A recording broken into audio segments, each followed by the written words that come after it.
हरे कृष्णा, सभी को राधे राधे। आज मैं बात करूंगी आप सबसे एकादशी की पूजा विधि के बारे में कि एकादशी का व्रत भगवान श्री विष्णु को समर्पित किया जाता है। एकादशी का व्रत करने से भगवान श्री हरि विष्णु प्रसन्न होते हैं और जब भगवान श्री हरि विष्णु प्रसन्न होते हैं तो घर में सुख, समृद्धि और वैभव का वास बना रहता है और जाने भी अनजाने में किसी जन्म में हमसे जो किए गए पाप कर्म होते हैं उनसे हमें मुक्ति मिलती है। इसीलिए एकादशी का व्रत रहना और उसका संकल्प लेना बहुत ही सरल पूजा विधि होती है। कोई भी उसमें ज़्यादा नहीं होता है कि आपको ये चीज़ों की सुविधाएं उसमें रखनी पड़ेंगी, बहुत सारी चीज़ें मंगवानी पड़ेंगी, कोई भी ज़्यादा नहीं। आप अपने श्रद्धा भाव से एकादशी का व्रत, अपना सामर्थ्य से एकादशी का व्रत रख सकते हैं। बहुत ही पूजा सरल विधि। तो एकादशी का व्रत ये 10वीं तिथि से ही शुरुआत हो जाता है। तो जो 10वीं तिथि से नियम लेकर के और द्वादशी तिथि तक की ये एकादशी का व्रत का पालन करना चाहिए। तो चलिए बात करते हैं हमें एकादशी का व्रत कैसे करना चाहिए, क्या इसकी विधि है। तो जिस दिन आप एकादशी का व्रत रह रहे हैं उस दिन आप जल्दी से भोर में उठ करके और घर की साफ़ सफाई करने के बाद में खुद स्नान करें और उसके बाद में आप अगर पूजा घर में करना चाहती हैं तो चौकी लगा कर घर में पूरे विधिवत रूप से आप कर सकते हैं। अगर नहीं घर में करना चाहते हैं तो आपके पास में अगर मंदिर है या शिवालय कोई भी मंदिर है तो वहाँ जा कर के आप प्रभु की पूजा करके और व्रत का संकल्प ले सकते हैं। और देखो, हाँ, आपको एकादशी वाले दिन आपको भगवान सूर्यदेव को आपको जल जरूर चढ़ाना है, क्योंकि भगवान साक्षात रूप में धरती पे विराजमान है सूर्यदेव के रूप में। तो इस दिन सूर्यदेव को आपको जल चढ़ाना है। तुलसी जी में आपको जल नहीं चढ़ाना है। एकादशी द्वादशी तिथि में तुलसी में जल नहीं चढ़ाना है। और आप आरती कर सकते हैं तुलसी जी की, और जल आपको नहीं चढ़ाना है। तो इस चीज़ का विशेष आपको ध्यान रखना है। और तुलसी दल भी आपको नहीं तोड़ना है। तो ये चीज़ें 10वीं तिथि में आप तोड़ करके रख सकते हैं। तो इन चीज़ों का विशेष ध्यान रखा जाता है जब एकादशी आने वाली होती है। तो तुलसी जी में आपको सुबह और शाम को दीप जलाना है और तुलसी माँ की परिक्रमा करना है। अगर आपके पास में तुलसी जी की परिक्रमा करने वाला बना है तो वहाँ पे आप परिक्रमा करके प्रणाम करें उन्हें।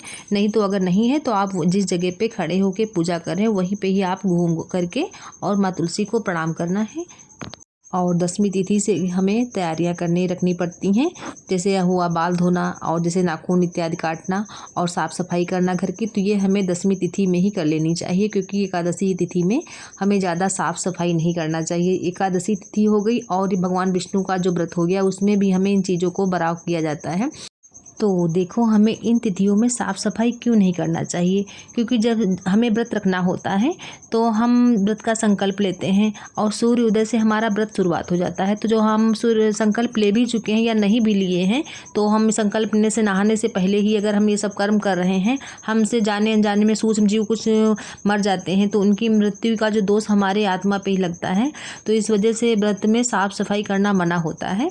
तो पहले से ही साफ़ सफाई करना चाहिए। और जिस दिन हमें व्रत रखना है उस दिन हमें मेन साफ़ सफाई रखना चाहिए, जितने में हमारा काम चल जाए। जैसे किचन हो गया, घर की साफ़ सफाई, मंदिर हो गया। तो इस तरीके से हमें साफ़ सफाई इतनी ही रखनी चाहिए, क्योंकि जब व्रत होता है तो हमें ज़्यादा से ज़्यादा प्रभु का नाम जप और प्रभु का ध्यान हमें करना चाहिए, जिससे हमारा जो जीवन है सार्थक बने। क्योंकि जिस दिन हम व्रत रख रहे हैं कम से कम एक दिन तो हमें उस दिन को प्रभु की याद में बिताना चाहिए। तो देखो, हम पूजा करना शुरुआत कर चुके हैं। तो यहाँ पे देखो, जगह की साफ़ सफाई करके और यहाँ पे मैंने चौकी लगा लिया है और उसके ऊपर कोई साफ़ सुथरा कपड़ा मैंने यहाँ पे बिछा दिया है। और अगर आपके पास पीले रंग का हो तो बिल्कुल बिछा लीजिए, क्योंकि पीला रंग प्रभु श्री हरि को अति प्रिय है। और यहाँ पे देखो, साथ में मैंने यहाँ पे भगवान श्री हरि विष्णु को विराजमान कर लिया है और ठाकुर जी और राधा रानी को भी मैंने विराजमान कर लिया है। और हाँ, इस मोहिनी एकादशी का पूजा मैंने आप सबके साथ शेयर की है। इस दिन मोहिनी एकादशी वाले दिन भगवान श्री हरि की मोहिनी रूप की पूजा होती है, क्योंकि आज के ही दिन समुद्र मंथन हुआ था और समुद्र मंथन के समय अमृत कलश निकला था। तो उसको असुरों के पास चला गया था समुद्र मंथन, जो अमृत कलश था वो। तो उसको लेने के लिए भगवान श्री हरि ने मोहिनी रूप धारण किया था।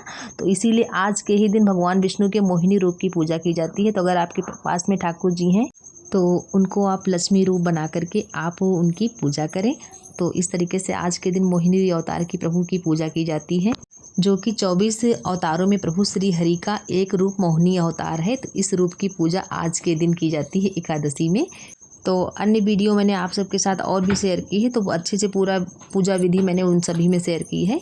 तो देखो यहाँ पे पूजा करना शुरुआत कर दी है। तो सभी देवी देवताओं मैंने विराजमान कर लिए थे, ठाकुर जी और राधा रानी को भी विराजमान कर लिया। अगर आपके पास भगवान विष्णु की प्रतिमा है तो ठीक है, नहीं तो आप ठाकुर जी की पूजा आप विष्णु रूप में कर सकते हैं, क्योंकि उन्हीं का ही बाल रूप अवतार है ये।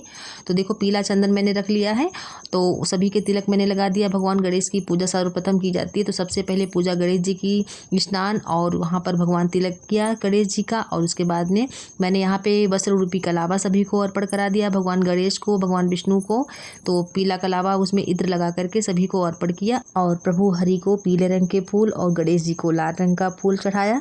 और उसके बाद में आपको भोग में पीले रंग के फल अगर मिले तो अच्छी बात है, और मिठाइयाँ जो भी कुछ आप भोग लगाना, ऋतु फल जो भी आपको मिल जाए वो उसका भगवान को आपको भोग लगाना है। और आपको अक्षत की जगह पे आपको चावल नहीं यूज़ करना है, उसकी जगह पे आपको तिल का यूज़ करके पूजा करनी है आपको। और फिर हाथों में तिल और हाथों में पुष्प लेकर के मोहिनी अवतार की प्रभु की कथा सुनेंगे, और बहुत ही श्रद्धा और सच्चे भाव से आपको कथा पढ़नी है। देखो व्रत में ऐसा होता है, उस दिन ये नहीं होता है कि जिस दिन आप व्रत रखे उस दिन सारा दिन आप अपनी आत्मा को भूखे प्यासे रख करके मार करके बिताओ, तो ऐसा नहीं करना चाहिए। भगवान भाव के देखो भूखे होते हैं, तो अपनी आत्मा को परमात्मा के चरणों में आपको रखो। तो जब आत्मा हमारी प्रसन्न होगी तभी आपको उस व्रत का आनंद मिलेगा, आप उसका लाभ उठा पाएंगे। तो देखो जैसे हम खा पी के अपनी पेट की भूख को तो हम मिटा सकते हैं, लेकिन आत्मा की भूख को हम नहीं मिटा सकते। आत्मा की भूख जब प्रभु का नाम जब हम करेंगे तभी उस आत्मा को शांति और सुकून उसको मिलता है। तो कथा पूरी होने के बाद में यज्ञारी कर लिया। अब उसके बाद में हम आरती करेंगे, और श्री गणेश जी की आरती सर्वप्रथम करेंगे। उसके बाद में फिर भगवान श्री हरि लक्ष्मी नारायण भगवान की आरती करेंगे। तो प्रभु के नाम की कोई भी आप आरती या नाम जप करके उनकी आरती आप उतार लें। और आरती करने के बाद में आपको अपनी श्रद्धा क्षमता के अनुसार आपको दान दक्षिणा करना है, क्योंकि दान दक्षिणा के बगैर कोई भी पूजा पूरी नहीं होती है। और उसके बाद में आप द्वादशी में तो आप दान दक्षिणा करेंगे ही, और जो एकादशी का जो दक्षिणा होगा वो भी आप द्वादशी में जब किसी ब्राह्मण को आप देंगे तो उस दिन आप उसी दक्षिणा को उसमें मिला करके किसी योग्य ब्राह्मण को आप या किसी मंदिर में आप दे सकते हैं। और फिर भगवान को प्रणाम करेंगे कि प्रभु मेरी पूजा आप संपन्न कीजिए, और मेरी व्रत की आप रक्षा करना, संकल्प मेरा पूरा करना, और मेरी पूजा में आपकी कुछ भी त्रुटि हुई हो तो उसके लिए क्षमा याचना। इस तरीके से भगवान को प्रणाम करके और आरती लेंगे, और अपने पूरे घर में आरती को दिखाएंगे। तो यहाँ पे पूजा एकादशी की हुई संपन्न।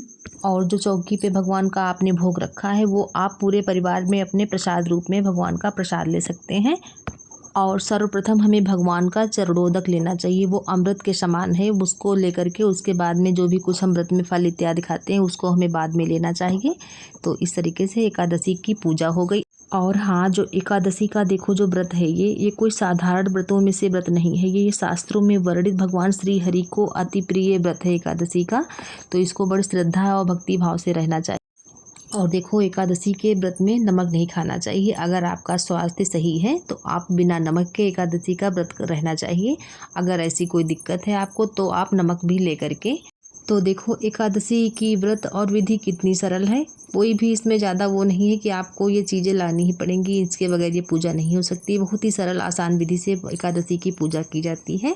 और देखो कुछ आदतें हमें, जब हम कोई भी व्रत रखते हैं, एकादशी नहीं कोई भी व्रत हम रखते हैं, तो उनमें हमें उनसे दूर रहना चाहिए। जैसे किसी की निंदा कर रहे हो या किसी को आप बद्दुआ दे रहे हो, किसी की बुराई कर रहे हो, और या फालतू में किसी का फालतू में व्यर्थ चिंतन अपने बारे में, खुद में किसी के बारे में भी आप कर रहे हो, तो इसको करने से हमारा जो है सारा दिन बर्बाद होता है, और हमारा इस जन्म तो बर्बादी होता है, जन्म जन्मांतर हमारे खराब हो जाते हैं। तो इन व्यर्थ के चिंतनों से हमें बचना चाहिए।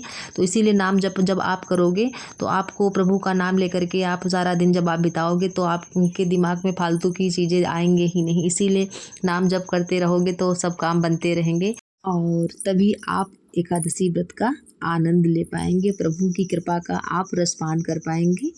और अब बात कर रहे हैं एकादशी व्रत का पारण, जो कि एकादशी के व्रत का पारण बहुत ही ज़रूरी होता है। अगर सही समय से आप सही विधि से नहीं कर रहे हो तो एकादशी का व्रत पूरा नहीं माना जाता है। पारण का समय 28 अप्रैल दिन मंगलवार सूर्योदय के पश्चात सुबह 5:43 से 8:21 के बीच में आप पारण कर सकते हैं। भगवान का चरणोदक लेके तुलसी दल डाल करके ओम नमो भगवते वासुदेवाय भगवान का नाम जप करके आप दान पुण्य करके और प्रभु की पूजा करने के बाद में आपको पारण करना है। तो इस तरीके से आप पारण करें। श्री राधे।